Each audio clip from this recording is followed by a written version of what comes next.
Bismillahirrahmanirrahim. Assalamualaikum warahmatullahi wabarakatuh. Alhamdulillahi ala ihsanihi wa syukru lahu ala taufiqihi wa amtinanihi. Asyhadu an la ilaha illallah wahdahu la syarika lahu ta'ziman li sya'nihi wa asyhadu anna Muhammadan abduhu wa rasuluhu da'ila ridwani.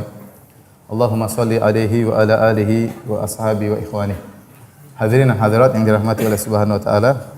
Insyaallah pada kesempatan sesi pertama ini kita akan mulai membahas tentang kandungan-kandungan dari surat At-Tur ya. Surat At-Tur yaitu salah satu dari surat-surat yang dikenal dengan Suwar Al-Mufassal. Sesungguhnya para ulama membagi surat-surat Al-Mufassal, Al-Mufassal itu surat-surat yang pendek dan juga ayat-ayatnya pendek-pendek. Dibagi menjadi 3. Yang pertama disebut dengan Tiwalul Mufassal, yaitu surat-surat yang panjang ya, mulai dari surat Qaf sampai surat Wal Mursalat. Kemudian Awasitul Mufassal yang tengah-tengah, mulai dari surat An-Naba sampai surat Wal Laili Idza Yaghsha. Kemudian Qisarul Mufassal yang pendek-pendek dari surat Ad-Duha sampai surat An-Nas. Pembagian ini dimaksudkan yaitu kita mengetahui kadar bacaan Nabi sallallahu alaihi wasallam. Nabi sallallahu alaihi wasallam tatkala salat subuh beliau membaca Tiwalul Mufassal, yaitu seukuran surat Qaf, surat Az-Zariyat, surat At-Tur ya.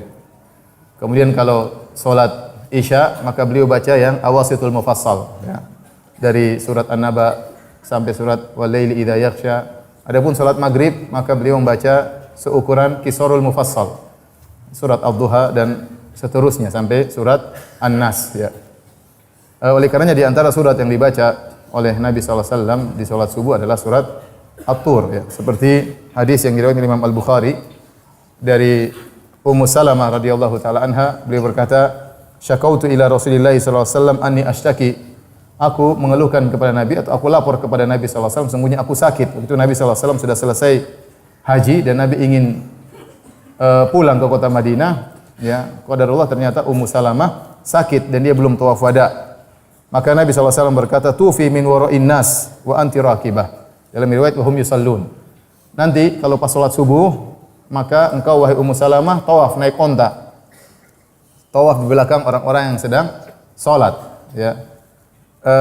Fatuftu kata Ummu Salamah, aku pun tawaf wada wa Rasulullah sallallahu alaihi wasallam hina idzin yusalli ila jambil bait wa huwa yaqra wa tur wa kitabim mastur. Dan Nabi sallallahu alaihi wasallam waktu itu jadi imam salat subuh dan beliau baca surat wa tur wa kitabim mastur ya. Jadi ini di antara surat yang dibaca di salat subuh dan dibaca oleh Nabi sallallahu alaihi wasallam. Ini juga dalil kalau dalam masalah fikih bahwasanya orang yang setelah tawaf wada tapi kalau ada keperluan yang di Masjid Haram dia boleh salat, tidak sebagaimana persangkaan sebagian orang kalau sudah tawaf wada disangka tidak boleh lagi ke Masjidil Haram. Nabi setelah tawaf wada masih di Masjidil Haram karena ada nunggu Ummu Salamah, bahkan dia salat subuh dengan bacaan yang panjang surat Wat-Tur wa Kitabim Mastur.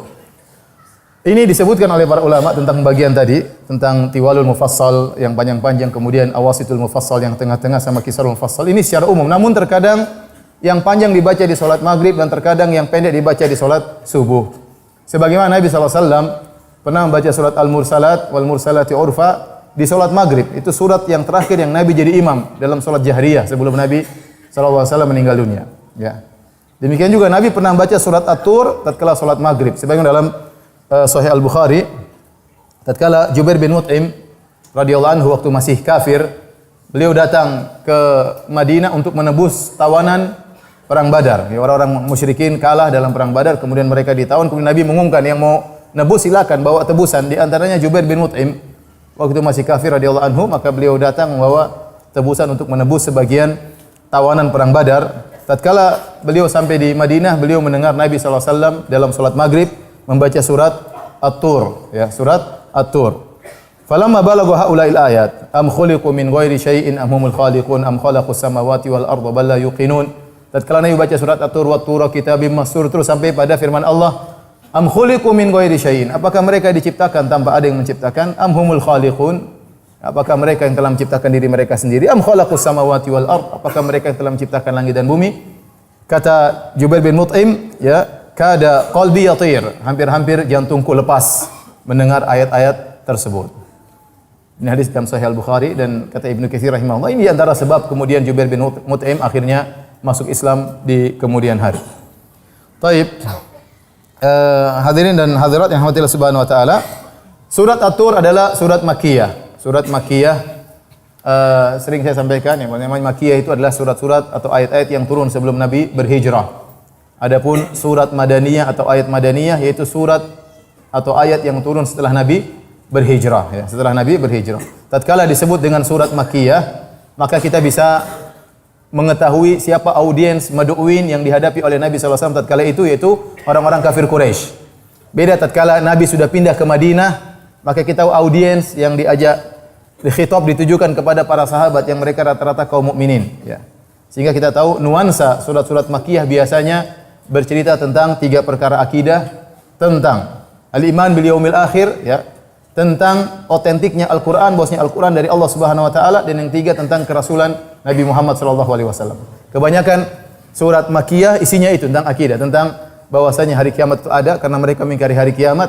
Yang kedua, mereka meragukan Al-Quran, firman Allah, kata mereka asatirul awwalin, ini hanya dongeng orang-orang terdahulu, hanya perkataan manusia, syair, yani syair, sehingga biasanya ditekankan tentang Al-Quran adalah firman Allah Subhanahu wa taala. Dan yang ketiga, mereka mengingkari kenabian Rasulullah sallallahu alaihi wasallam, maka ditekankan juga tentang kenabian Rasulullah sallallahu alaihi wasallam, dan 3 perkara itu terkandung dalam surat At-Tur. 3 pokok akidah tersebut terkandung dalam surat At-Tur. Ini fungsinya kita mengetahui Makkiyah atau Madaniyah. Ya, kita tahu audiens yang sedang dihadapi oleh Nabi SAW tatkala turun ayat-ayat ini. Tapi kita mulai firman Allah Subhanahu wa taala di awal ayat, ya. Wat-Tur, ya. Di sini ada 49 ayat. Ayat pertama Wat-Tur, ayat kedua wa kitabim mastur. Wat-Tur, demi gunung Tur Sina, ya. At-Tur dalam bahasa Syrianiyah sebagaimana disebut oleh sebagian salaf yaitu jabalun, ya, ambata syajaran, yaitu gunung yang menumbuhkan tumbuhan disebut dengan Tur dalam bahasa Syrianiyah, ya. Kemudian menjadi mu'arrabah, dijadikan bahasa Arab. Berbeda dengan jabal. Jabal adalah gunung yang tidak ada tumbuhannya. Seperti gunung-gunung di kota Madinah, kota Mekah, tidak ada tumbuhan, batu, ya. Tapi kalau Tur yaitu gunung yang ada tumbuhannya. Seperti gunung-gunung yang ada di Indonesia kebanyakannya, gunung-gunungnya ada pohon-pohonnya dan ada tumbuhannya. Dalam disebut dengan At-Tur, yaitu gunung yang ada tumbuhannya. Kemudian ada pun jabal, gunung yang tidak ada tumbuhannya. Nah, para ulama secara umum ada khilaf di kalangan para ulama tentang makna At-Tur di sini. Apakah At-Tur maksudnya adalah demi gunung yang ada tumbuhannya secara umum, ataukah At-Tur di sini maksudnya Tur Sina, gunung yang spesial yang pernah Nabi Musa alaihissalam dipanggil dan diajak berbicara oleh Allah Subhanahu wa taala, gunung yang di mana pernah diturunkan al-alwah Taurat kepada Nabi Musa alaihissalam. Ya, ada 2 pendapat. Ibnu Katsir rahimahullah lebih condong pada pendapat pertama. Adapun jumhur mufassirin, jumhur salaf, mereka lebih condong pada pendapat kedua, bahwasanya Tur di sini maksudnya demi gunung Tur Sina. Demi gunung Tur Sina. Dan saya ingatkan pula bahwasanya khilaf dalam tafsir biasanya adalah khilaf tanawwu, bukan khilaf tadad.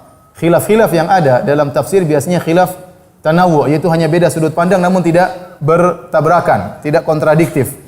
Berbeda dengan khilaf masalah fikih. Hukum asalnya adalah tadad, kontradiktif. Satu bilang haram, satu bilang halal. Satu bilang sunnah, satu bilang bid'ah, ya. Adapun kalau khilaf dalam tafsir biasanya cuma beda sudut pandang. Contoh misalnya siratal mustaqim, jalan yang lurus. Ada beberapa pendapat. Ada yang mengatakan siratal mustaqim Al-Quran. Ada yang mengatakan siratal mustaqim sunnah Nabi SAW. Ada yang mengatakan siratal mustaqim adalah surga. Ada yang mengatakan siratal mustaqim adalah Abu Bakar dan Umar. Ada yang mengatakan siratal mustaqim adalah Islam. Ini semua tidak ada bertentangan. Ini semuanya benar. Ini contoh namanya khilaf tanawwu, ya. Dan itu khilaf dalam tafsir kebanyakannya demikian. Tidak bertentangan. Sama seperti ini, ada yang mengatakan Tur maksudnya gunung, demi gunung secara umum, gunung-gunung yang memiliki tumbuhan-tumbuhan. Yang pendapat kedua, At-Tur maksudnya Tur Sina, dan ini lebih kuat. Yang dimaksud dengan Tur di sini adalah Tur Sina yang di mana Nabi Musa pernah dipanggil oleh Allah kemudian diberikan wahyu oleh Allah Subhanahu wa taala di gunung tersebut.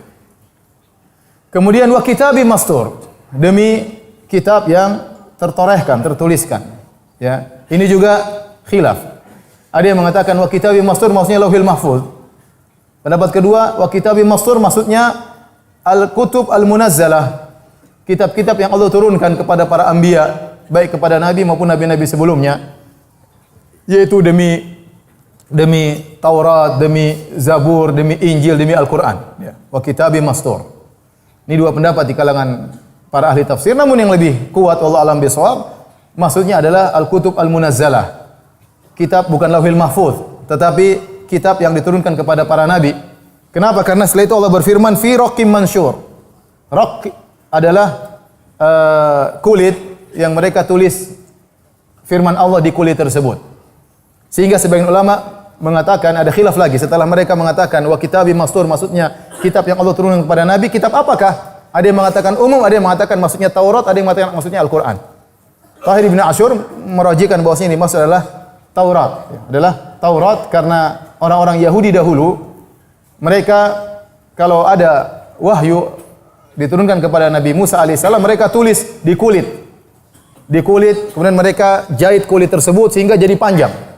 Kulit tersebut panjang. Kalau mereka ingin baca Taurat, maka mereka buka lembaran apa? Kulit tersebut. Maka disebut Raqim Mansyur. Raqim Mansyurnya kulit yang dibuka.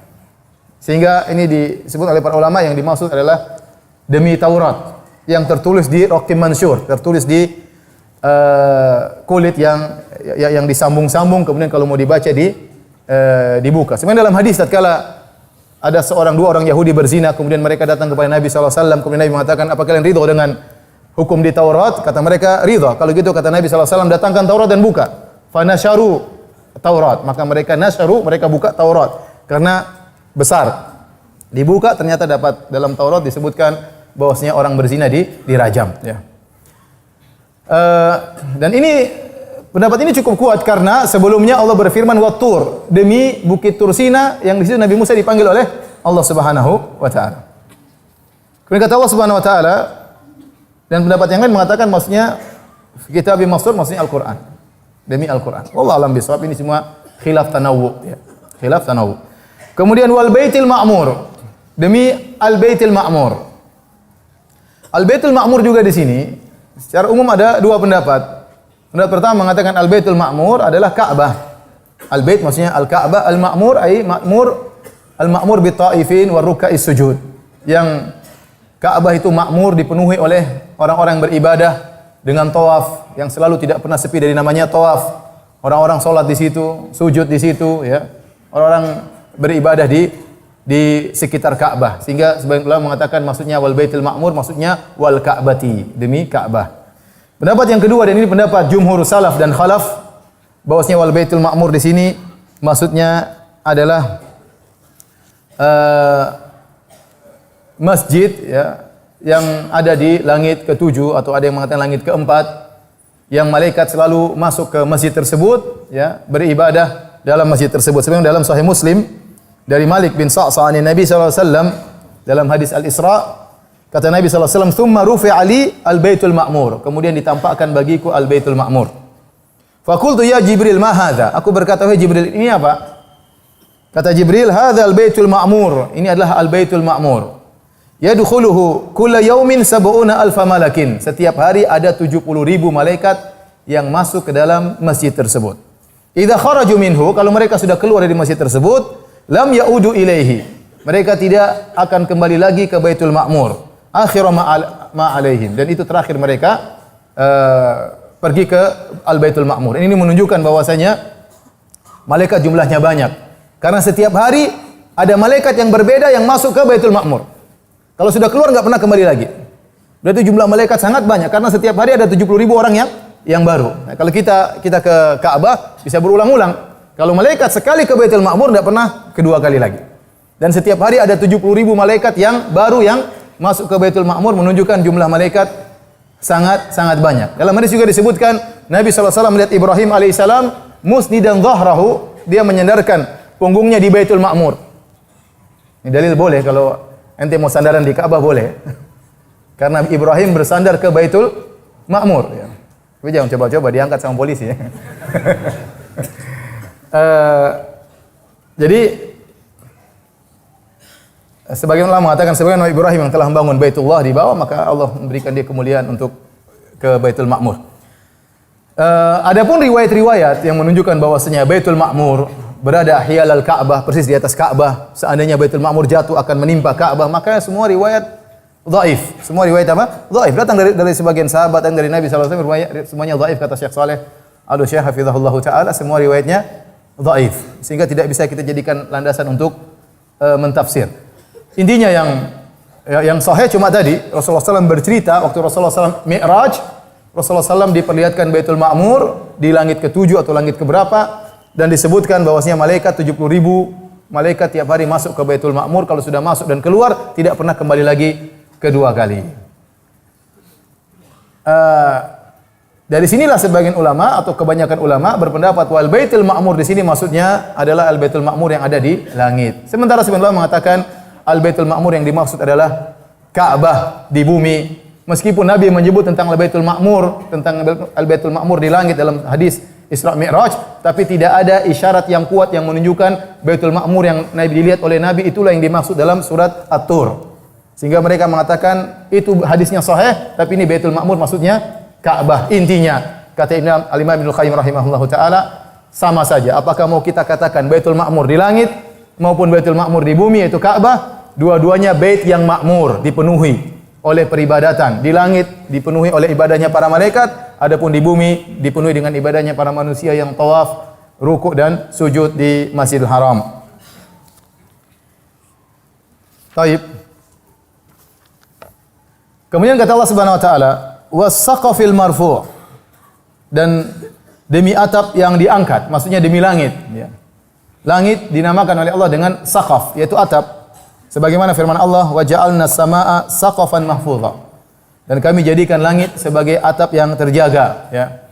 Dan sebagaimana rumah ada atapnya, bumi ini juga ada apa? Ada atapnya, yaitu langit, ya. Ya. Kata Allah Subhanahu wa taala, ya, as-sama', Allah Subhanahu wa taala angkat sama, ya, bi ghairi amadin tarawunaha, tanpa ada tiang-tiang yang kalian lihat. Jadi diangkat oleh Allah Subhanahu wa taala dengan bentuk yang sangat sempurna. Tidak ada lobang-lobangnya, tidak ada mencong-mencongnya. Benar-benar sempurna bangunannya yang bikin Allah Subhanahu wa taala. Ya. Kalau kita mungkin bikin atap ada bolong-bolongnya, ada miring-miringnya, enggak, langit begitu sempurna. Tidak ada lubang-lubangnya, tidak ada. Kemudian juga begitu kokoh. Allah pasang di langit begitu banyak benda-benda yang besar. Ada matahari, ada rembulan, ada bintang-bintang, ya. Dan semuanya dalam langit. Ya. Langit begitu kuat, ya. Bi ghairi amadin, tanpa ada tiang yang kalian lihat. Di sini ada khilaf di kalangan para ulama apa maksudnya bi ghairi amadin tarawunah. Ada yang mengatakan Allah tinggikan langit tanpa tiang yang kalian lihat, tidak ada tiangnya. Buktinya enggak ada tiang, benar. Langit tidak ada tiangnya. Ada sebagian salah mengatakan maksudnya ada tiangnya, namun kalian tidak lihat. Allah angkat langit tersebut ada tiangnya, namun kalian tidak lihat apa?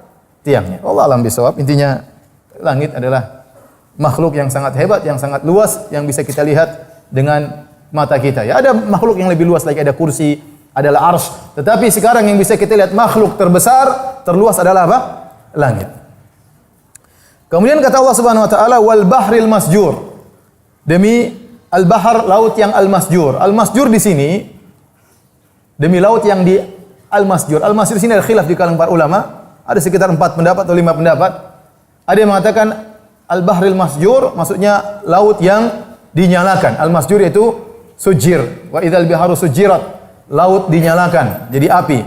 Ada yang mengatakan wal bahril masjur maksudnya laut yang meluap sehingga bercampur antara air asin dengan air tawar. Ya. Wa idzal biharu fujirat, sebagaimana ditunjukkan dalam ayat yang lain, wa idzal biharu fujirat, tatkala lautan meluap kemudian seluruh lautan bercampur dengan air. Kalau sekarang lautan terpisah, laut sendiri, sungai tersendiri, danau sendiri, nanti pada hari kiamat semua tercampur. Ada pendapat mengatakan wal bahril masjur artinya idza dhahaba ma'uhu, yaitu laut yang hilang airnya. Laut yang hilang airnya. Ya. Ini pendapat para ahli tafsir tentang makna al-masjur. Karena kalimat masjur ini kata para ulama termasuk dari al-adad. Al-adad itu terkadang maknanya ini, terkadang maknanya terkadang berlawanan. Seperti wal laili idza as'as. Demi malam yang as'as. As'as bisa artinya akbala, bisa artinya adbar. Demi malam yang datang, atau demi malam yang pergi. Bayangkan, dua makna diungkapkan dengan satu kata, terkadang maknanya datang, terkadang maknanya apa? Pergi. Maka disebut dengan ad-dad, yaitu bertentangan, kontradiktif. Bagaimana kita bisa menentukan? Lihat dari konteks. Wal laili idza as'as, demi malam yang akbal atau adbar, tergantung konteksnya. Tapi dia termasuk dari ad-dad, di antaranya al-masjur. Al-masjur bisa artinya meluap, bisa artinya hilang. Ya, bisa artinya hilang. Namun, sebagian ulama mengatakan tafsiran ini semuanya menunjukkan kondisi laut pada hari kiamat kelak. Mereka mengatakan laut tatkala hari kiamat kelak, pertama yang terjadi wa idzal biharu fujirat, yaitu laut meluap. Setelah meluap, bercampurlah antara air asin dengan air tawar. Danau, sungai semua bercampur jadi satu. Setelah meluber, turun ke atas muka bumi, kemudian dibakar oleh Allah Subhanahu wa taala. Wa idzal biharu sujirat, jadilah air laut tersebut menjadi lautan api. Setelah menjadi lautan api, maka hilang laut tersebut. Makanya di antara tafsiran laut adalah al-masjur adalah laut yang hilang apa? Airnya. Karena dunia mau dijadikan padang mahsyar. Semuanya datar, tidak ada lautnya. Semuanya hanya menjadi apa? Dataran. Maka laut dihilangkan oleh Allah pada hari kiamat kelak dengan dibakar dan dihilangkan. Namun prosesnya demikian. Meluap terlebih dahulu, kemudian dibakar, kemudian hilanglah dari tempatnya. Allah menyebutkan saqfil marfu wal barhil masjur, ya, karena itulah yang sering kelihatan sangat luas, ya. Kita lihat langit, kita lihat laut, ya. Ini semuanya sumpah untuk menekan ke sesuatu. Allah bersumpah, wat-tur wa kitabim mastur fi raqqim mansyur wal baitil ma'mur was saqfil marfu wal bahril masjur. 6 sumpah demi bukit Tur, demi kitab yang tertulis fi raqqim mansyur, 5 sumpah, ya. Wal baitil ma'mur, demi al baitil ma'mur, ya.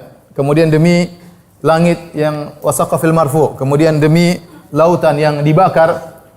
Ini semua sumpah demi untuk apa? Untuk menekankan satu perkara.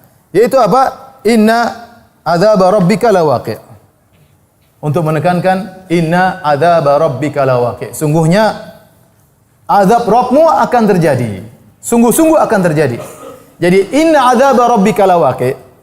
Ini Allah ingin menekankan bahwasanya azab yang menimpa kalian wahai orang-orang musyrikin pasti terjadi. Pasti terjadi. Dan Allah tekankan dengan 3 penekanan. Ya. Yang pertama Allah buka dengan sumpah, 5 sumpah. Wat-tur wa kitabim mastur fi raqqim mansyur wal baitil ma'mur was saqfil marfu wal bahril masjur. 5 sumpah demi. Ini penekanan pertama. Penekanan kedua, inna, ada sungguhnya. Inna adzaba rabbika, sungguh. Sudah demi, kemudian sungguh, penekanan kedua. Penekanan ketiga ada lam, lawaqi', sungguh-sungguh akan terjadi. Kenapa? Karena orang-orang kafir meragukan adanya azab. Mereka meragukan adanya azab, jangankan azab, mereka meragukan mereka hidup kembali. Mereka meragukan mereka bisa dibangkitkan kembali. Apalagi datangnya azab. Maka Allah tekankan dengan 3 penekanan. Ya, bahkan sebagian ulama mengatakan waqi' sendiri, kata waqi' itu menunjukkan penekanan tersendiri, karena waqi' itu artinya mutahaqqik, pasti terjadi, ya, pasti terjadi. Kemudian kata Allah Subhanahu wa taala, "Ma lahu min dafi'." Dan kalau azab Allah sudah tiba, tidak ada yang bisa menolaknya. Tidak ada yang bisa menolak azab Allah. Kita enggak usah bicara tentang azab di akhirat. Kita bicara sekarang kalau Allah kasih musibah di dunia, siapa yang bisa melawan? Allah kasih gempa, siapa yang bisa menghentikan gempa tersebut? Allah kasih banjir, siapa yang bisa menghentikan banjir tersebut? Tidak ada yang bisa. Itu baru di dunia, apalagi kalau di akhirat Allah sudah kasih azab, "Ma lahu min dafi'." Tidak ada yang bisa menolaknya. Ya. Kapan terjadi azab tersebut? Kata Allah Subhanahu wa taala, "Yauma tamurus sama'u maura." Hari di mana langit bergerak. Maura, tamur maksudnya taharrak bittirab, bergetar. Ada yang mengatakan yamuju ba'dhuhu ala ba'd, seperti ombak yang bergoyang di atas satu ini. Jadi langit yang tadinya kita lihat kokoh, yang wasaqful marfu', saqafan mahfudha, atap yang kokoh, pada hari kiamat tidak demikian. Akan bergetar, bergoyang, ya. Ya, makanya tidak kuat lagi. Maka bintang-bintang berjatuhan. Ya, matahari terlepas dari orbitnya, bulan terlepas dari orbitnya. Kemudian dia bergoyang dengan dahsyatnya. Ya, kemudian seperti bertumbuk satu dengan yang lainnya. Itulah tatkala terjadi hari kiamat. Yauma tamurus sama'u maura wa tasirul jibalu sayra. Dan waktu di hari di mana gunung-gunung berjalan, ya, dengan benar-benar berjalan, ya. Wa taral jibala tahsabuha jamidatan wa hiya tamurru marras sahab. Engkau melihat gunung, kau menyangka gunung itu kokoh, nanti pada hari kiamat kelak dia akan berjalan seperti awan. Jadi gunung-gunung dicabut dari tempatnya, kemudian diterbangkan oleh Allah Subhanahu wa taala, kemudian ditabrakkan oleh Allah Subhanahu wa taala, jadi hancur lebur seperti kal ihnil manfus, seperti kapas yang diterbangkan, ya. Buluh yang diterbangkan, kemudian kathiban mahila, seperti butiran-butiran kecil habis gunung. Ya, habis gunung. Berjalan kemudian bertabrakan seperti awan yang berjalan. Itu semua terjadi pada hari kiamat. Dan Allah akhiri dengan maura, sayra, itu namanya maf'ul mutlak. Yang ngerti bahasa Arab, yang enggak ngerti ya sudah salah sendiri ya. Untuk menjelaskan penekanan bahwasanya itu benar-benar terjadi. Tamurus sama'u maura wa tasirul jibalu sayra, bahwasanya ini hakikat bukan majaz. Tetapi ini benar-benar hakikat akan terjadi pada hari kiamat kelak. Pada hari tersebut, fawailu yauma idzil lil mukadzibin. Maka sungguh celaka para pendusta. Wahai kalian orang-orang musyrikin, orang-orang Quraisy, para pendusta, kalian akan celaka pada hari tersebut. Alladzina hum fi khawdhi yal'abun. Yang mereka di dunia mereka tenggelam dalam kebatilan, ya. Bermain-main dalam kebatilan, bersenang-senang, hanya mereka bersenang-senang. Membicarakan kebatilan itu senang mereka. Mencela Nabi mereka senang, mengejek Al-Qur'an mereka senang, mereka bermain-main, hobi. Mengejek al-haq diejek, dan mereka bersenang-senang bermain-main dalam kebatilan tersebut. Tenggelam dalam kebatilan dan enjoy, ya, dalam kebatilan tersebut, ya.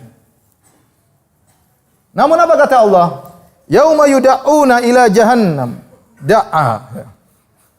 Ila nari jahannam da'a. Hari di mana mereka yauma yud'auna, itu mereka ditolak, didorong.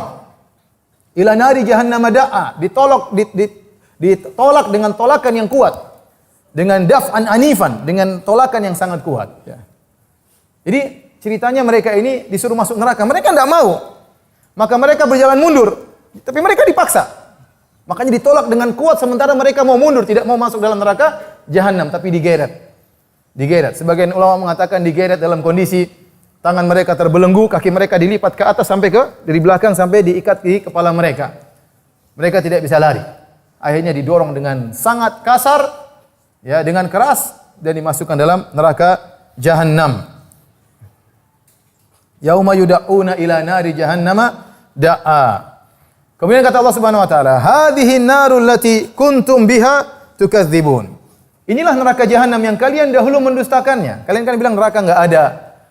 Hari kebangkitan enggak ada, neraka enggak ada, surga enggak ada, hanya khayalannya Muhammad, asatirul awwalin, hanya dongeng orang-orang terdahulu. Nah, ini neraka yang kalian dustakan nih sekarang di mata kalian. Bukan cuma ainul yakin, hakul yakin masuk dalamnya. Kalau cuma lihat kan namanya ainul yakin. Kalau sudah ngerasakan namanya apa? Hakul yakin. Udah, ini yang kalian dustakan dahulu, bukan cuma kalian lihat.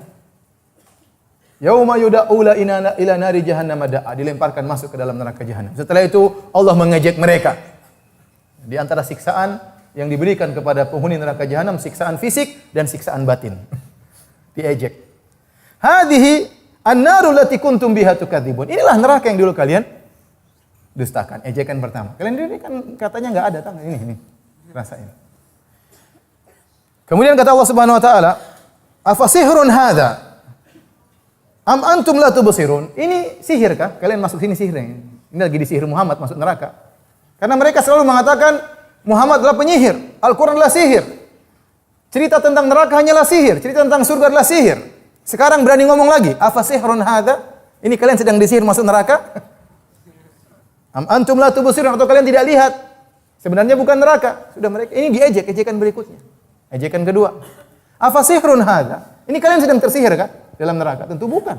Mereka rasakan dengan benar-benar. Mereka terazab, mereka menderita, mereka tersiksa. Maka dikatakan kepada mereka, "Afasihrun hadza?" Inikah sihir? Masih mau bilang ini sihir? Am antum la tubsirun, atau kalian tidak lihat? Apa yang kalian rasakan? Mau tutup mata enggak bisa. Jelas kalian merasakan, kalian melihat azab tersebut, dan ini bukan sihir. Islauha fasbiru aw la tasbiru sawa'un alaikum. Ejekan berikutnya, ejekan keberapa? Ketiga. Masuklah kalian dalam neraka jahanam. Isbiru fasbiru aw la tasbiru. Kalian mau sabar enggak sabar sama saja. Terserah mau sabar oke. Enggak sabar juga oke, sama saja. Dan itu beda dengan azab di dunia. Di dunia kalau kita sabar bisa mengurangi apa yang kita rasakan. Seorang miskin yang sabar beda dengan orang miskin tidak sabar. Dia merasakan penderitaan berbeda. Dengan kesabaran mengurangi penderitaan yang dia rasakan. Orang yang sakit sabar dengan tidak sabar merasakan perbedaan. Yang sakit sabar, sakit tersebut kurang dia rasakan. Yang tidak sabar lebih menderita. Adapun neraka jahanam, kata Allah, terserah. Mau sabar enggak sabar sama saja. Ejekan yang keberapa? Yang ketiga. Ya, sama seperti firman Allah, sawaun alaina ajazi'na am sabarna. Mereka tatkala masuk neraka, mereka mengakui, kata mereka, sama saja bagi kami. Ajazi'na am sabarna. Kita mau teriak-teriak, mau sabar, enggak ada bedanya. Tidak mengurangi penderitaan kita. Beda dengan penderitaan di dunia. Kalau sabar bisa terasa kurang. Kalau di dunia seorang menderita, kemudian dia lihat orang menderita yang lainnya, jadi berkurang penderitaannya. Di neraka enggak, ente lihat orang disiksa sama ente sama saja. Sama saja. Sama saja. Ini namanya siksaan batin. Jadi mereka disiksa fisik maupun apa? Maupun batin. Apalagi nanti kalau mereka lihat orang penghuni surga lagi gandengan sama bidadari, lebih tersiksa lagi. Makan enak, minum enak, lebih tersiksa. Jadi siksaan batin. Allah berikan kepada mereka siksaan batin wal iyadzubillah. Kata Allah, "Innama tujzauna ma kuntum ta'malun." Sungguhnya ini, apa yang kalian rasakan ini, benar-benar innama, murni benar-benar adalah tujzauna ma kuntum ta'malun. Adalah balasan dari amal perbuatan kalian. Allah tidak zalim. Makanya dalam ayat ini Allah tidak mengatakan innama tujzauna bima, tidak ada ba-nya.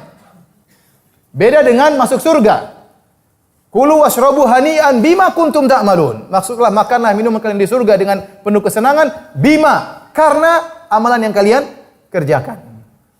Kalau Allah berbicara tentang surga, Allah mengatakan kalian masuk surga bima, ada bi, ada karena amalan yang kalian kerjakan. Dengan sebab amalan soleh yang kalian kerjakan. Tapi untuk sisa neraka kata Allah innama tujzauna ma, tidak pakai bi. Ini yang ngerti bahasa Arab aja. Innama tujzauna ma kuntum ta'malun. Inilah balasan akibat perbuatan kalian, tidak pakai bi, kata para ulama untuk menjelaskan bahwasanya Allah adil. Apa yang mereka rasakan benar-benar sepadan dengan apa yang mereka lakukan berupa kemaksiatan, kekufuran tatkala di dunia. Jangan disangka Allah zalim. Allah mengatakan yang kalian rasakan ini benar-benar adalah ulah perbuatan kalian apa? Sendiri. Innama tujzauna ma kuntum ta'malun. Setelah Allah Subhanahu wa taala menyebutkan tentang penghuni neraka jahanam, maka Allah sebutkan tentang penghuni surga. Ya. Bagaimana mereka di akhirat kelak. Kita bacakan sebagian nikmat surga yang Allah sebutkan. Kata Allah Subhanahu wa taala, "Innal muttaqina fi jannati wa na'im." Sungguhnya orang-orang yang bertakwa berada dalam taman-taman surga, wa na'im, dan berada dalam kenikmatan-kenikmatan. Ya. Subhanallah. Di surga itu semua kenikmatan. Tidak ada yang tidak nikmat. Semua yang kalian lakukan semua nikmat. Enggak ada yang tidak nikmat. Makanya Allah berfirman, "Idza ra'aita thamma ra'aita na'iman wa mulkan kabira." Kata Allah, jika kau lihat di surga, kau lihat kenikmatan. Di surga apa yang pun kita lakukan, kalau kita masuk surga, semoga Allah masukkan kita dalam apa? Surga. Apa yang dilakukan oleh penghuni surga, apa yang dilihat oleh penghuni surga, semuanya kenikmatan. Idza ra'aita thamma, kalau kau lihat di sana, kata Allah, ra'aita na'iman. Dan ini jawab. Jawab idza. Kalau kau melihat, kau pasti melihat apa? Kenikmatan. Enggak ada yang tidak nikmat yang dilihat. Penghuni surga mau lihat depan, atas, kanan, kiri, semuanya nikmat. Dunia berbeda. Kita lihat depan, terkadang kita sedih. Terkadang lihat kawan kita gembira, terkadang lihat kawan kita sedih, terkadang lihat orang kita hasad. Ya. Banyak pemandangan yang buat kita bersedih. Terkadang lihat istri kita gembira, terkadang lihat istri kita pusing. Jadi banyak penglihatan yang tidak membahagiakan. Atau lihat sesuatu yang tidak bahagia, tidak sedih. Di surga enggak ada ceritanya demikian. Semua yang dilihat adalah apa? Kesenangan. Tidak ada waktu yang tidak bahagia. Makanya Allah mengatakan fi jannatin wa na'im, dalam taman-taman dan dalam kebahagiaan, dalam kenikmatan. Dalam kenikmatan. Makanya para penghuni surga enggak boleh tidur. Waktu Nabi SAW ditanya, apakah penghuni surga tidur? Kata Allah, an-naum akhul maut. Bahwasanya tidur adalah temannya kematian. Tidak boleh off dari kenikmatan. Sibuk dalam apa? Kenikmatan. Enggak boleh. Tidur tuh enggak boleh. Kalau antum mau surga enggak boleh tidur. Dicari bidadari, mas, bangun mas. Aduh, capek. Mas bangun mas, saya masih semangat. Aduh, capek. Nggak ada di surga namanya tidur, nggak ada istirahat. Semuanya nikmat, tidak ada off dalam kenikmatan. Semuanya on. Semuanya apa? On. Online semua. Jadi kata Allah Subhanahu wa taala, fi jannatin wa na'im. Berada dalam taman-taman yang indah, dalam kenikmatan-kenikmatan. Fakihina bima atahum rabbuhum. Mereka bersenang-senang, fakihin. Bima atahum rabbuhum, atas apa yang Rabb mereka berikan kepada mereka. Wa waqahum rabbuhum adzabal jahim. Dan Allah melindungi mereka dari azab yang pedih, azab neraka jahanam. Dan ini adalah kenikmatan yang luar biasa. Namanya kebahagiaan itu mendapatkan cita-cita, terjauhkan dari kekhawatiran. Itu namanya bahagia. Di dunia sering kita tidak mendapatkan apa yang kita cita-citakan. Terkadang kita mendapatkan apa yang kita cita-citakan, kita tidak terhilangkan dari yang kita khawatirkan. Ada orang mungkin kaya, dapat perusahaan tapi dia khawatir jangan-jangan nanti ekonomi berubah, jangan-jangan nanti ada pesaing yang lain. Ya. Tapi di surga enggak, di surga semua cita-cita didapatkan dan semua kekhawatiran dihilangkan. Ya. Semuanya dihilangkan, semuanya kebahagiaan. Makanya di sini digabungkan keduanya. Fakihina bima atahum rabbuhum, mereka bersenang-senang dengan apa yang Allah berikan kepada mereka. Wa waqahum rabbuhum adzabal jahim. Dan mereka dijauhkan, dilindungi oleh Allah dari azab neraka jahanam. Allah berfirman, "Kulu washrabu hani'an." Makanlah dan minumlah kalian hani'an dengan penuh kesenangan. Bila kadar, bila tanghis, tidak ada sesuatu yang mengganggu sama sekali. Tidak ada yang perlu dikhawatirkan. Di dunia kita makan takut kolesterol. Takut asam urat, takut apa lagi? Takut diabetes ya. Takut macam-macam ya. Sana makan dan minum sepuas kalian, tidak ada sesuatu pun yang mengkhawatirkan. Kata Allah, bima kuntum ta'malun. Di sini pakai bi. Karena apa yang kalian lakukan di dunia, amal soleh ya. Bima aslaftum fil ayyamil khaliyah. Dalam ayat yang lain, sebagaimana amalan yang kalian lakukan tatkala di dunia. Kenapa pakai bi di sini? Karena amalan yang kita lakukan di dunia ini tidak ada bandingannya dengan balasan yang Allah berikan di surga. Tidak ada bandingannya. Untuk bayangkan Nabi mengatakan raqatul fajri khairu minad dunya wa fiha. 2 rakaat sebelum subuh lebih baik daripada dunia dan seisinya. Baik, masa ente salat 2 rakaat dibayar dengan dunia dan seisinya? Bahkan lebih baik daripada seisinya. Tentu ini jauh daripada apa yang kita lakukan. Makanya amal yang kita lakukan hanyalah sebab untuk mendapatkan rahmat Allah. Semua orang masuk surga dengan rahmat Allah. Ya. Kata Nabi sallallahu alaihi wasallam, azan kan? La yadkhulul jannata ahadun bi amalihi. Tidak seorang pun masuk surga dengan amalnya. Wala anta ya Rasulullah, engkau juga demikian? Kata Rasulullah, iya. Illa ayataghammadani Allah bi rahmatih. Tapi aku diberi rahmat oleh Allah sehingga masuk surga. Artinya apa? Seorang masuk surga dengan rahmat Allah Subhanahu wa taala. Tapi besar kecilnya rahmat tersebut tergantung dengan amal soleh seseorang. Semakin banyak amal soleh seorang, semakin rahmat yang dia dapatkan semakin banyak, semakin tinggi kualitas surganya. Semakin tinggi kualitas bidadarinya. Allah Maha Adil. Tetapi seorang harus beramal. Seorang harus beramal. Jangan sampai hanya berhayal. Seperti kata orang Yahudi Nasrani, wa qalu la yadkhulul jannata illa man kana hudan aw nasara. Mereka berkata tidak akan masuk surga kecuali Yahudi atau Nasrani. Kata Allah, tilka amanihum, itu cuma angan-angan. Kul hatu burhanakum, mana bukti kalian masuk surga? Nah, bukti orang masuk surga harus ada amal, harus ada buktinya. Harus ada buktinya, ya. Beramal soleh. Tetapi amal tersebut hanya sebab untuk mendapatkan rahmat Allah, karena tidak seorang pun masuk surga dengan sekedar amalnya. Amalnya hanyalah sebab. Semua orang masuk surga dengan apa? Rahmat Allah Subhanahu wa taala, karena amal kita ini enggak ada bandingannya dengan ganjaran yang Allah berikan di surga kelak. Ya akhi, sekarang ente di dunia, ente mau nikah saja ya. Coba ente mau nikah, mau dapat istri yang ente dapatkan sekarang. Ya, biayanya besar atau tidak? Besar. Kumpulkan mahar, kemudian ente kumpul, terus ngerayu bapak mertua, gombalin calon istri, gombal-gombalin, banyak perjuangan. Setelah itu ente kasih duit, ya. Kemudian pesta berapa puluh juta. Setelah itu maintenance-nya juga perlu maintenance ya. Tiap bulan kasih duit, belanja sini, perlu ke salon macam-macam. Banyak duit ente keluar. Cuma untuk dapat model istri seperti yang sekarang. Yang sangat cantik dan indah. Terus ente mau dapat bidadari, modal apa? Cuma modal salat malam. Ya, apa salat malam untuk dapat bidadari? Maka ente tahu bahwasanya amal ente itu enggak ada bandingannya dengan apa yang Allah berikan di akhirat kelak.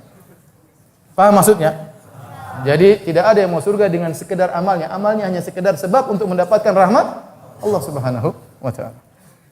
Baik.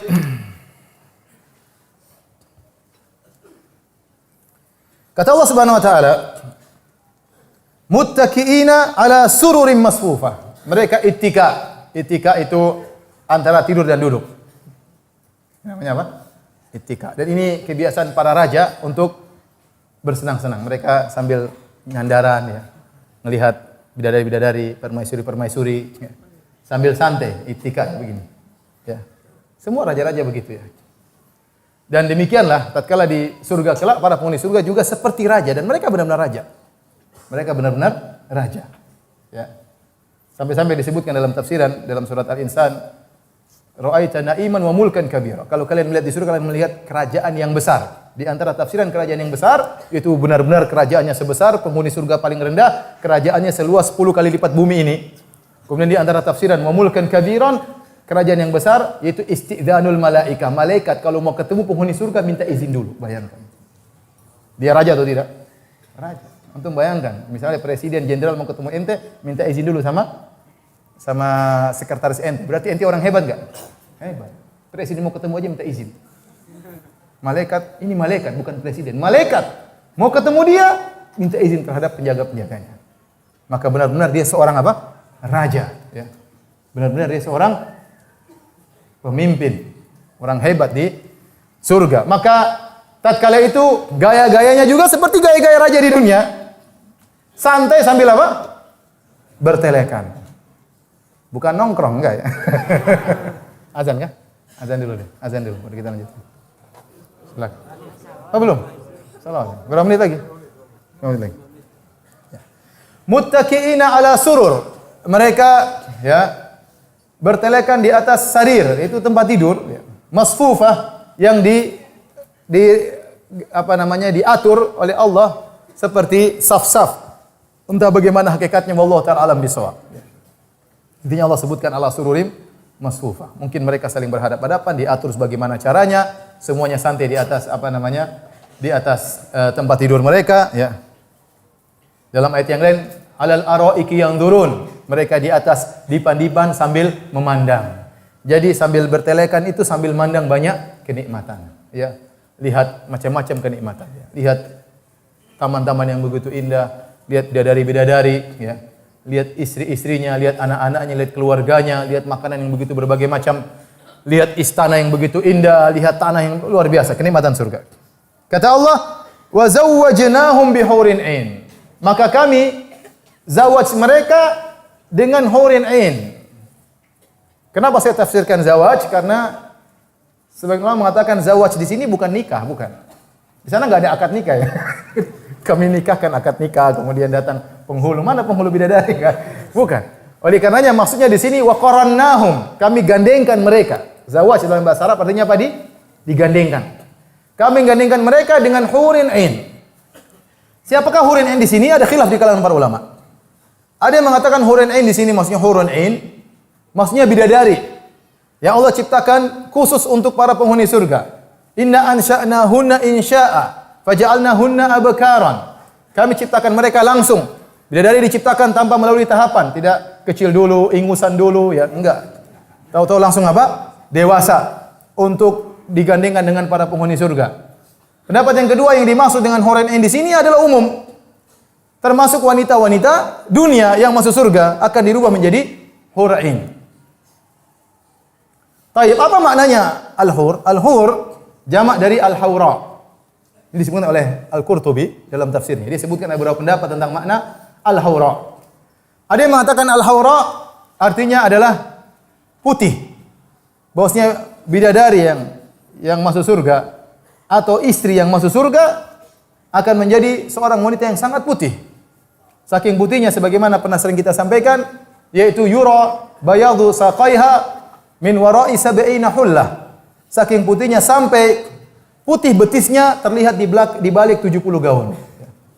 Jadi kalau bidadari pakai gaun 70 lapis, ya, masih tidak bisa menghalangi tembusan warna putihnya.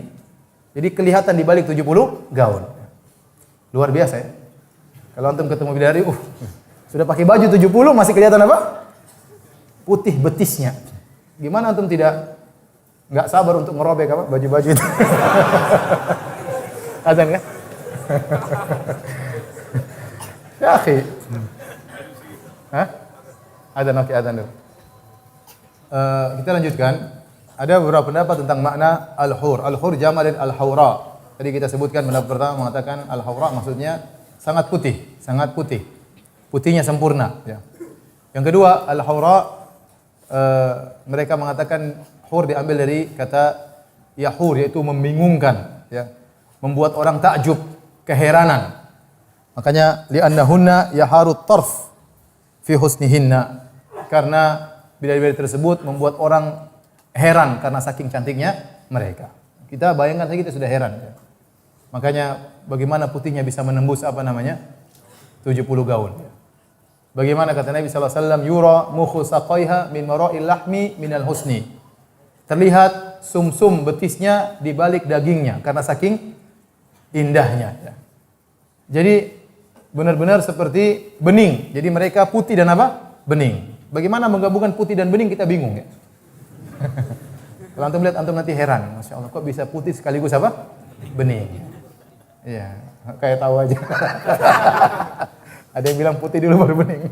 Kita nggak tahu. Pokoknya bening luar biasa. Ada yang mengatakan, Ustaz, saya pernah lihat ikan. Saking beningnya ikan tersebut, ada kelihatan dari dalam Iya. Indah seperti itu. Ya nggak tahu bidadari kayak apa. Makanya kata Nabi sallallahu alaihi wasallam, minal husni, kelihatan sumsum betisnya di balik dagingnya karena saking cantiknya. Kalau Nabi tidak mengatakan karena saking cantiknya, orang bingung, ini gendruwo kali ya. Gimana kelihatan sumsumnya, kelihatan mengerikan, ya. Saking beningnya sampai kata Nabi sallallahu alaihi wasallam, kabiduha mir'atuhu. Sungguhnya hati bidadari adalah cermin bagi suaminya. Jadi kalau antum masuk surga, antum di depan bidadari, kelihatan antum di hatinya. Masya Allah. Aku di mana sayang? Kau di hatiku. Jadi benar-benar kelihatan di hati karena saking beningnya, kata Nabi sallallahu alaihi wasallam. Membuat orang heran melihat cantiknya bidadari tersebut. Pendapat ketiga yang disebut dengan al-haura yaitu adalah syiddatu bayadil ain fi syiddati sawadiha. Saking putihnya matanya dalam kelopak hitamnya yang sangat hitam. Jadi benar-benar putih dengan kelopak mata yang sangat apa? Sangat hitam. Ini pendapat, ya, di antara makna dari al-hur.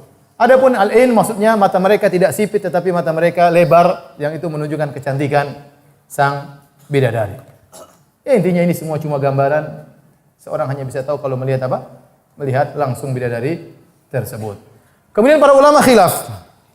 Manakah yang lebih afdal? Sebenarnya disebut oleh Imam Al-Qurtubi rahimahullah taala, manakah yang lebih afdal? Apakah bidadari atau wanita yang masuk surga? Ada dua pendapat.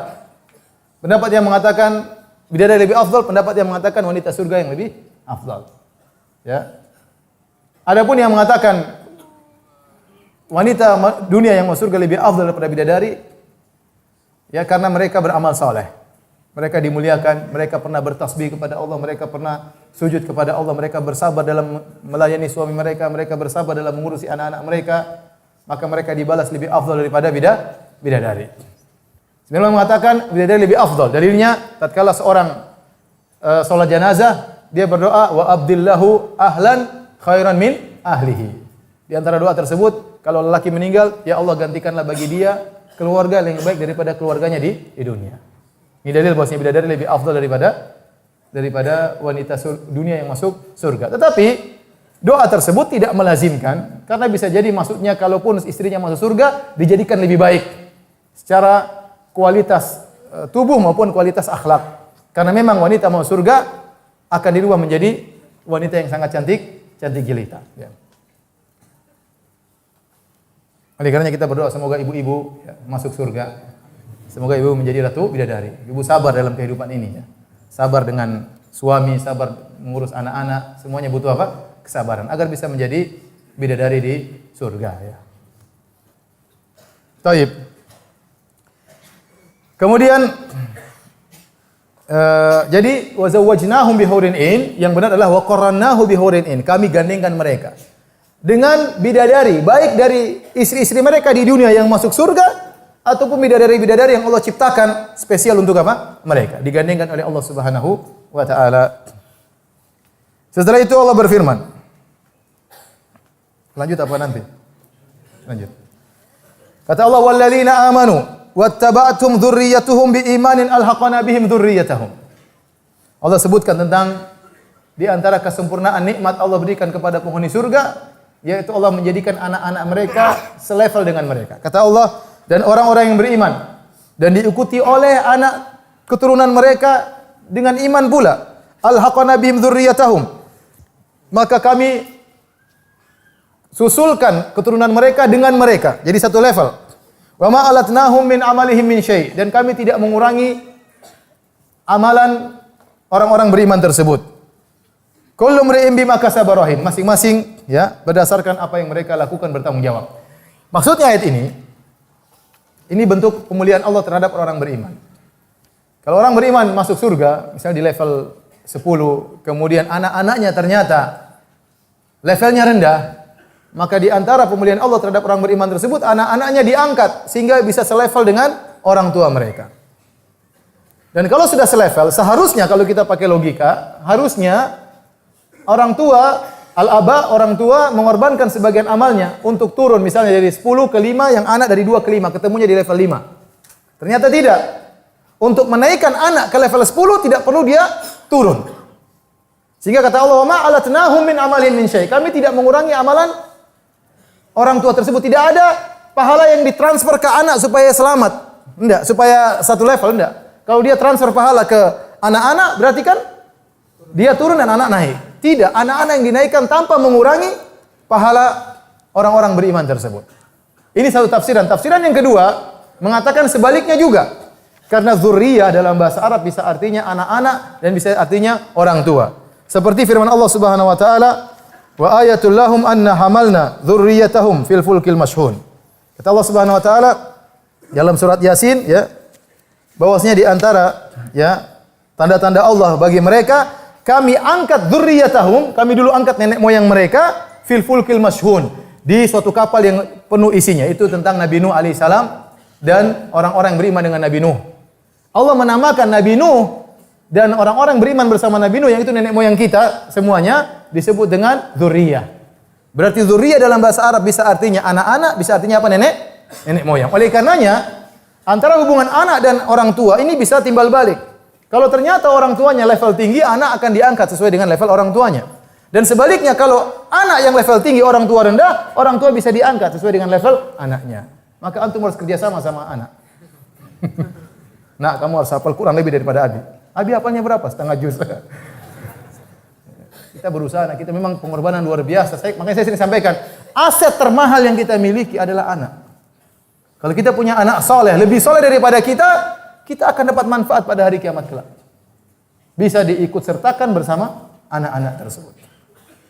Dan di sini Allah Subhanahu wa taala memilih kata al-haqna. Al-haqna itu dalam bahasa Arabnya kami susulkan. Allah tidak mengatakan adkhalnahum ma'ahum, kami masukkan mereka ke dalam surga. Tapi Allah tinggalkan kalimat kami masukkan mereka ke dalam surga. Allah pilih kalimat al-haqna bihim, kami susulkan mereka, untuk menunjukkan bahwasanya bisa jadi anak-anak tersebut banyak dosa dan syafaat tidak bermanfaat bagi mereka untuk masuk surga, sehingga mereka harus disiksa terlebih dahulu oleh Allah Subhanahu wa taala. Namun kalau mereka sudah bersih dari dosa-dosa, surganya langsung levelnya tinggi sesuai dengan level bapaknya. Paham maksudnya? Jadi kalau atau sebaliknya, bapaknya memang bapaknya nakal, anaknya soleh, tapi dia beriman, bukan kafir. Kemudian dia tidak bisa masuk surga dan syafaat anaknya tidak bisa mengenainya karena tidak memenuhi persyaratan. Maka mungkin dia disiksa oleh Allah Subhanahu wa taala sampai jika sudah selesai dari siksaannya, dia keluar dari neraka, dia tidak surga level bawah, tapi langsung surga level dengan anaknya. Antara anak dan bapak. Ya. Jadi ini adalah karunia Allah kepada orang-orang yang beriman. Di antara puncak kebahagiaan tatkala kita dikumpulkan bersama keluarga kita.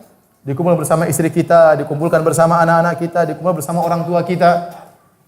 Makanya para malaikat mendoakan orang beriman wa adkhilhum jannati adillati wa attahum wa man salaha min abaihim wa azwajihim wa dzurriyyatihim. Malaikat berdoa, ya Allah, masukkanlah orang-orang beriman ini yang beristighfar, yang bertobat kepada Engkau ke dalam surga, dan masukkanlah pula orang tua mereka yang soleh, istri mereka yang soleh, dan anak-anak mereka yang soleh. Karena malaikat tahu di antara kesempurnaan kebahagiaan adalah berkumpul dengan apa? Keluarga.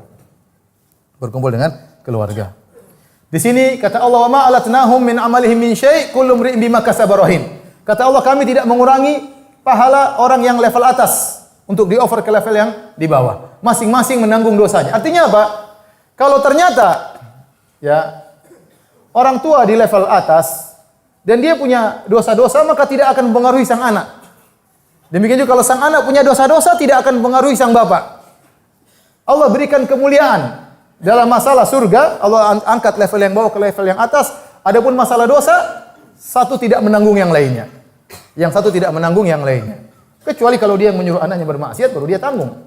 Tapi selama dia tidak menyuruh anaknya untuk bermaksiat, atau anaknya tidak mempengaruhi bapaknya untuk bermaksiat, maka masing-masing menanggung amalan yang dia lakukan. Ini antara bentuk maha baiknya Allah Subhanahu wa ta'ala. Untuk dosa tidak berpengaruh satu dengan yang lainnya, tapi kalau untuk pahala bisa jadi yang satu dinaikkan levelnya gara-gara keimanan orang yang beriman. Taib. Kita lanjutkan sedikit lagi. Kata Allah Subhanahu wa ta'ala, wa amdadnahum bifakihatin wa lahmi mimma yashtahun. Maka kami berikan tambahan kepada mereka berupa buah-buahan dan daging-daging yang mereka hasratkan. Di daging yang mereka hasratkan langsung datang. Kalau ente misalnya bikin makan onta langsung datang, terhidangkan tinggal makan. Bukan onta muncul perlu disembelih dulu, enggak. Langsung datang tinggal apa? Makan. Pingin steak langsung datang. Yang bawa bidadari. Ya. Pingin apa saja datang. Pingin apa saja datang. Buah-buahan apa saja langsung apa? Langsung datang. Ya. Jadi kata para ulama, sebagaimana di dunia seorang bersenang-senang dengan permaisuri, raja bersenang-senang dengan makan buah-buahan, berbagai macam buah-buahan, berbagai macam daging-dagingan, maka di surga pun demikian. Allah berikan sebagaimana kesenangan di dunia, tapi tentu lebih sempurna. Tentu lebih sempurna. Jadi mereka makan buah-buahan, mereka makan daging-dagingan, yatanaza'una fiha ka'san la lagum fiha wala ta'thim. Kemudian mereka pun minum khamar-khamar yang diletakkan di cangkir-cangkir, ya. Yatanaza'un, ini ada dua pendapat. Yatanaza'un maksudnya mereka saling rebut-rebutan cangkir dalam rangka bercanda. Jadi lempar-lemparan cangkir, ya. Isinya khamar, ya. Tapi tidak teler, ya, enggak. Jadi saking banyak cangkir. Atau mengatakan satunya menuangkan untuk yang lain dalam bentuk mereka saling bersenang-senang, ya. Yatanaza'una fiha ka'san la lagun fiha wala ta'thim. Setelah mereka minum khamar tersebut, mereka tidak berkata-kata yang sia-sia dan mereka tidak berkata-kata yang menimbulkan dosa. Ini dalil bahwasanya penghuni surga semua kata-katanya indah. Berbicara dengan penghuni surga pasti menyenangkan. Berbeda kita di dunia, kita berbicara dengan orang terkadang menyenangkan, terkadang menjengkelkan. Gitu tidak? Tidak namanya nyelekit, tidak ada kata-kata yang nyelekit. Tidak ada kata-kata sindiran, itu cuma di dunia. Di surga semua kata-kata apa? Menyenangkan. Tidak ada kata sia-sia dan tidak ada kata-kata yang mendatangkan dosa. Padahal mereka sudah minum khamar. Tapi khamar tersebut isinya kelezatan, tidak membuat mereka untuk berkata-kata yang kotor atau menyakitkan hati dan yang lainnya. Kita lanjutkan sedikit lagi. Si banyak ya. Wa yatufu alaihim ghilmanul lahum ka'annahum lu'lu'um maknun. Kata Allah, maka berkeliling di sekitar mereka ghilman lahum, ghilman milik mereka. Allah tidak mengatakan gilmanuhum. Gilman itu pembantu-pembantu mereka, tapi Allah mengatakan pembantu pakai lam, milik mereka. Kata para ulama, supaya tidak disangka itu pembantu-pembantu dari dunia yang dibawa ke akhirat. Enggak. Itu pembantu Allah ciptakan untuk mereka. Maka Allah tidak mengatakan gilmanuhum, tapi gilmanun lahum, agar orang tidak salah sangka. Ini yang ngerti cuma ngerti bahasa Arab. Yang enggak ngerti bahasa Arab ya sudah. Gilmanul lahum. Kenapa Allah sebutkan mereka gilman, anak-anak muda? Ya. Karena anak-anak muda itu anak-anak itu lebih cepat geraknya. Kalau Allah jadikan membantu om-om, gak enak kita nyuruhnya. Om, ambil bir. Om, itu dari panggil sini. Gak enak suruh om-om, tapi anak-anak disuruh-suruh tuh enak. Dan disebutkan kata Allah, wa yatufu, yaitu mereka terus keliling. Gak terus melayani para penghuni surga. Sana kesini selalu ada, dan mereka banyak. Ya. Idza ra'aitahum hasibtahum lu'lu'an mansura. Dalam ayat yang lain kata Allah, kalau kalian melihat mereka seperti mutiara yang tersebar, di mana-mana ada. Banyak mereka berkeliling melayani. Kemudian kata Allah Subhanahu wa taala, ka'annahum lu'lu' maknun. Mereka itu sangat putih seperti mutiara yang disimpan. Jadi ternyata pembantu-pembantu tersebut, yang anak-anak tersebut sangat indah. Dilihat itu sangat menyenangkan. Putih bersih seperti mutiara yang disimpan. Tidak seperti pembantu di dunia. Maksudnya orang biasanya pekerja keras, ya biasanya bukan model-model yang cantik. Kalau cantik jadi bidadari, jadi istri. Kalau kurang cantik ya mungkin jadi yang lain maksudnya. Maksud saya tidak seperti kebiasaan dunia, namanya pembantu pekerja keras, bukan wanita-wanita yang bukan laki-laki yang hebat, laki-laki yang penampilannya indah, tetapi pembantu-pembantu di surga semuanya indah. Anak-anak tersebut semuanya apa? Indah, bahkan putih seperti mutiara yang disimpan. Kata para ulama, kalau pembantunya saja seperti mutiara yang disimpan, apalagi yang bosnya. Apalagi bosnya. Makanya kata para ulama, kalau pembantu seperti mutiara disimpan, bosnya seperti bulan purnama. Seperti bulan purnama. Baik, kita lanjutkan terakhir ini. Ya. Wa aqbala ba'dhum 'ala ba'dhin yatasaalun. Mereka saling berhadapan, mereka saling bertanya. Jadi mereka nostalgia. Penghuni surga juga apa? Nostalgia. Duduk-duduk ya. Ada yang mengatakan ala sururin mutaqabilin. Ya. Mereka saling berhadapan-hadapan. Mereka saling berhadap-hadapan. Ada yang mengatakan bahwasanya halaqah mereka bundar sehingga mereka sederajat dan saling ngobrol di antara mereka. Dan demikianlah halaqah Nabi SAW biasanya berbentuk apa? Lingkaran. Di surga juga demikian. Mereka saling berhadapan. Gimana fulan? Gimana dulu? Ya ngobrol. Jadi mereka ada ketemuan, ada ngobrol-ngobrol dan saling bertanya.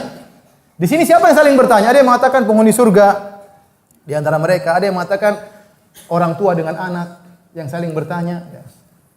Qalu inna kunna qablu fi ahlina musyfikin. Itu mereka saling bertanya, kenapa kalian bisa masuk surga? Apa sebabnya yang kalian lakukan?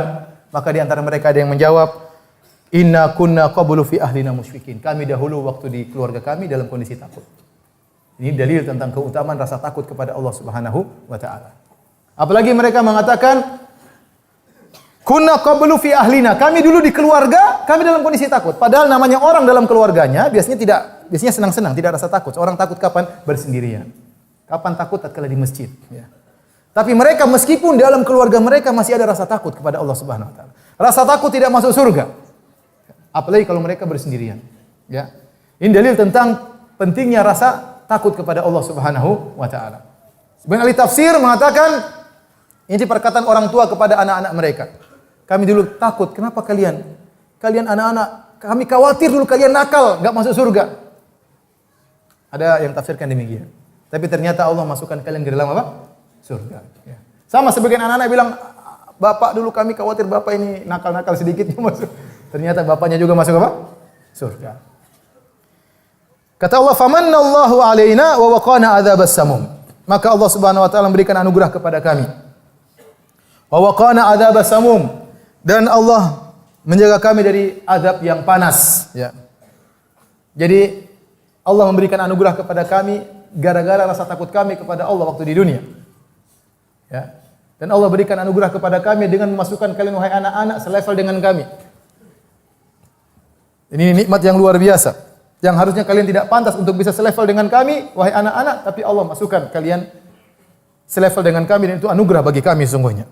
Inna kunna min qablu nad'uh. Di antara sebab mereka masuk surga, kita dahulu di dunia sering berdoa kepada Allah Subhanahu wa taala. Ya, sering berdoa kepada, ini juga dalil tentang pentingnya doa. Karena di antara penghuni surga waktu mereka ditanya kenapa masuk surga, kata mereka, inna kunna min qablu nad'uh. Kami dahulu sering berdoa kepada Allah Subhanahu wa taala. Di antaranya mendoakan anak-anak. Sebagian ahli tafsir mengatakan ini dalil tentang pentingnya ya orang tua mendoakan apa? Anak-anak. Mereka sering doakan sampai akhirnya dijadikan selevel oleh Allah Subhanahu wa taala. Dan sebaliknya seorang anak terus mendoakan ayah sampai jadi selevel dengan sang anak.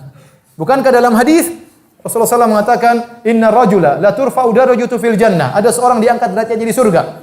Faqala anna li hadza, kok bisa saya derajatnya ditinggikan? Kata Allah atau kata malaikat bistighfari waladika karena anakmu sering mohon ampunan buat engkau. Oleh karena dua-dua sangat penting. Sang anak mendoakan orang tua mendoakan apa? Anak. Itu di antara sebab bisa menjadi selevel dengan keluarga. Kemudian Allah tutup innahu huwal barrur rahim. Kata mereka, para penghuni surga berkata, innahu sungguhnya Allah itu al-bar ar-rahim. Apa maknanya al-bar? Al-bar dalam bahasa Arab artinya yang menunjukkan kata yang artinya luas, maka dikatakan daratan dengan al-bar. Ya.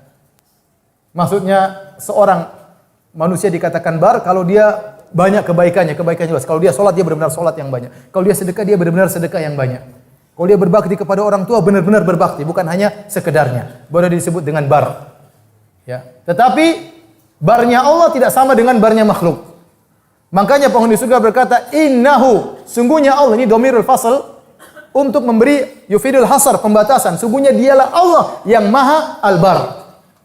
Artinya apa? Allah Subhanahu wa taala memberikan pemberian yang sangat banyak.